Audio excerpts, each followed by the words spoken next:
So what is the game plan here of the USA? So you have this ideology that, you know, Elon Musk and uh, these sort of techno people, these technocrats are trying to push this new world of, making things work properly, right? Like the Doge is there to find accountability and try to just clean out everything and just try to make it work again. I mean, it might actually work, only though there's a big problem. You can't have too much growth without growing the local places. Like the communities have to actually be rich. I mean rich in culture, and have that, unification of the people in order for things to grow. And so it doesn't actually work if you just try to, it's this dream that the states has, this isolationist dream of trying to, come to terms with who we are as individuals. But the rest of the world doesn't think like that. They think of the world in terms of what can I do for my community, or how can I build my community, or what will my community think of me.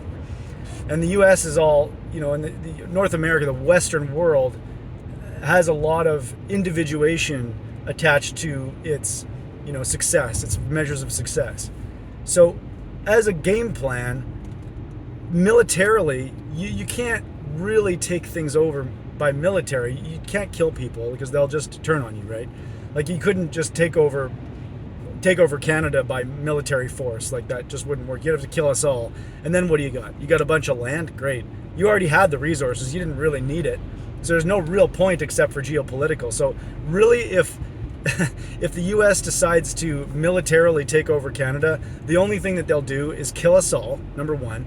And that would be killing each other's families, right? Good luck trying to kill their families and people that look like us and and look like you or whatever. It's not going to work. It's really not going to work. People aren't going to want to kill each other across the border of Canada and the US. Not to mention it's the longest border in the world. So if this is the ideology, if this is the game plan to buy Greenland and annex Canada and then try to take over you, and then maybe make friends with China and Russia and maybe like build out in both places and stop the border, or stop anything from growing out of Central America and South America and that kind of thing by taking Panama Canal back and all that stuff. It's just not going to work unless ideologically you have people unified, and you can't unify people on more than a local level. So good luck, but it's not going to work. That's my take.